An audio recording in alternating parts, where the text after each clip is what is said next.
BL ドラマにハマって1年が経ちました。いろいろなドラマを見てきて、動画にしたもの、動画にはしていなくても見たという紹介だけのもの、一度も言及していないタイトルもあるので、この1年で見た作品を総括して私のお気に入りの話をしようと思います。このチャンネルは BL の話ができる友達がいない私の備忘録です。チャンネル登録をして興味のあるテーマの動画を選んで見に来てくださると嬉しいです。こんにちは、K です。自分がここまで実写 BL にハマるとは思っていなかったのですが、この1年でかなりの数を見てきたと思います。動画のタイトルにしている作品、年末に振り返って動画にしていなくても見たという紹介をしている作品、 FOD で一気に見た作品といった少しずつ何を見たのかをこれまでに言及していますが、実は全くハマらなかった作品もありました。今日は私がこれまでに見た作品を振り返って私個人のベスト5を選出したので、その作品を紹介したいと思います。ずいぶん前にサムネだけ作っていたテーマです。あくまで私個人の主観のみで完全に好みの問題です。皆さんの意見とは違うこともあると思いますが、私はこれが好きという皆さんそれぞれのベスト作品を教えていただけると嬉しいです。違う意見が多く出る話だと思いますので、それも楽しみにしたいと思います。この1年で私が見た作品のタイトルをざっと振り返ります。まずは思わず動画にした作品で言うと、ハマったきっかけになった25時赤坂で、彼のいる生活、宝のビードロ、日だまりが聞こえる、ハッピーオブジエンド、三谷先生の計画的な絵付け、コスメティックプレイラバー、ジャック・フロスト、体感予報、僕らの食卓、ワンルームエンジェル、恋をするなら2度目が上等、パーフェクトプロポーズ、オールドファッションカップケーキ、永遠の昨日、ライフ、戦場の僕ら、未成年、ラブインジエアー、美しい彼、降ったら土砂降り、4月の東京は、これらは動画にした作品でした。次に恋2度の動画で振り返った作品で見たという言及をしただけですが、毒恋、シュガードッグライフ、佐原先生と時くん、人違いから始まる恋もある、僕と僕が好きな彼と君と、他には日だまりが聞こえるの劇場版、不幸くんはキスするしかない、他にも FOD で一気に見たという話を動画にした時に紹介した作品は、絶対 BL になる世界 VS 絶対 BL になりたくない男、港庄司コインランドリーシーズン2も見ました。僕らのミクロな週末、全裸飯、好きやねんけどどうやろか、君となら恋をしてみても。こうして振り返ってみると結構な数を見てきたようです。これらをエントリー作品として今日はこの中から私のベスト5を選出します。ちなみにハマる前に見たポルノグラファー、チェリマホ、それと BL に含めて良いか分かりませんが、昨日何食べたに関しては別格なので今回のランキングでは含めないことにします。基準は原作力、キャスト、演技力、脚本、演出、BL 度といった総合的な面からの私個人の好みです。めちゃくちゃ悩んで無理やり差をつけただけなのでほぼ同率かもしれません。星4つでかなり良かったという評価です。そこから加点方式でランキングにしました。星5つは思った以上にかなり良かったという評価になります。私がこの1年でハマった実写 BL の中からお気に入りベスト5を発表したいと思います。第5位、永遠の昨日。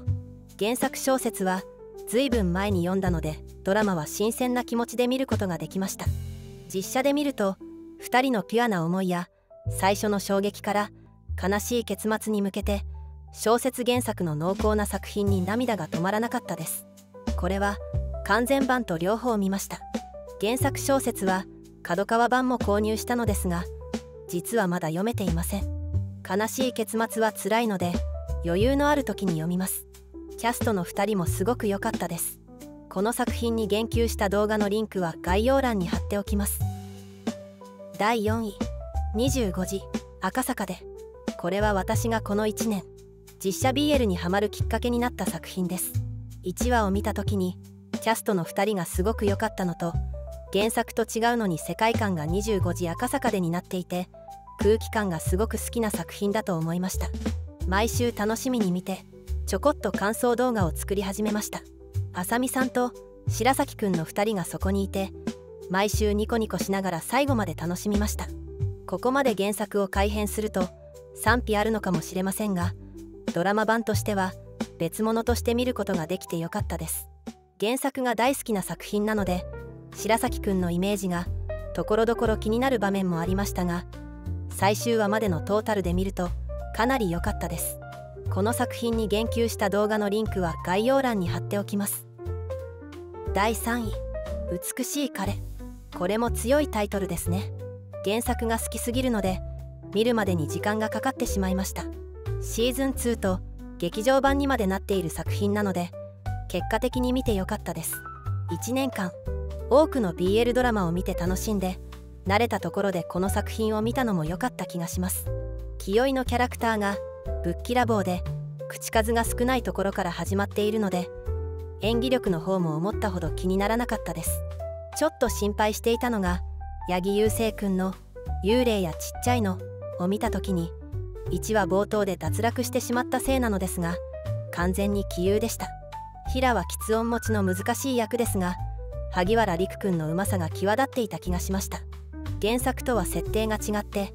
原作のエピソードをうまく脚本に落とし込んでいるところが逆に良かったです。全く別物として見られたのでめちゃくちゃ楽しめました。ただどうしても原作からの改編で気になることや、そこは変えないでほしかったという点がほんの少し頭をよぎることがあったので、順位に反映するわずかな違いかもしれません。3本に分けてあらすじを記録した動画にしていますので、よろしければ概要欄にリンクを貼っておきます。第2位、日だまりが聞こえる。これはドラマを見て思わず原作と BLCD を買ってしまうほどにハマりました。めちゃくちゃ良かったです。個人的にはキャストの2人がすごく可愛くてポイントが高いです。後から原作を読みましたが、原作通りの良さが表現されていて、出会えて良かった作品になりました。毎週繰り返し見て感想をつぶやくほどにすごく楽しみに見たドラマの一つです。 BL 度が低いのは原作通りなので仕方ない部分ですね。まだまだ続いている話ですが、これからも楽しみにしています。このドラマの話をしている動画も概要欄に貼っておきます。第1位、降ったら土砂降り。これが私の中での一番になりました。原作ファンでとても楽しみにしていたので、どっちに転ぶか正直怖い部分もありましたが、実際に見てみると大満足。原作の良さがそのまま表現されていて、脚本に落とし込んだセリフもイメージ通りになっていてすごく良かったです。何よりキャストが良かった。イメージにぴったりすぎて個人的にも一番ハマったドラマになりました。毎週何度も見返して次のエピソードを楽しみにしていた作品です。ドラマが終わってすぐに動画を作ったので多くの方に見ていただけました。こちらの動画も概要欄にリンクを貼っておきます。ドラマが終わってから久しぶりに原作を読み返してやっぱり良かった。2人のその後や生と離れた和明の救済も改めて役者さんたちのイメージを交えながら楽しめる作品になりました。ドラマの続編もやってほしいところです。生と離れた和明がどうなるのかを軸に萩原と半井さんのその後を見せてくれると嬉しいと思えるほどにハマった作品でした。こうして私の個人的なベスト5を選んでみると、原作が好きなことが大前提としてキャストが良かったのが一番のポイントかもしれません。原作のイメージに合っていて雰囲気がすごく好みでした。この5作品はほぼ同率1位と言っても良いくらいの作品です。 BL ドラマにはどれも違った良さがあって、この5作品以外にもかなり良かった作品があります。皆さんのお気に入りはどの作品でしょうか？私と違う感想をお持ちの方も多いと思います。 BL ドラマは本当に楽しいよねという方はぜひいいねで教えてください。好きな作品をコメントに残してくださると嬉しいです。最後に少しだけ私がハマらなかった作品の話。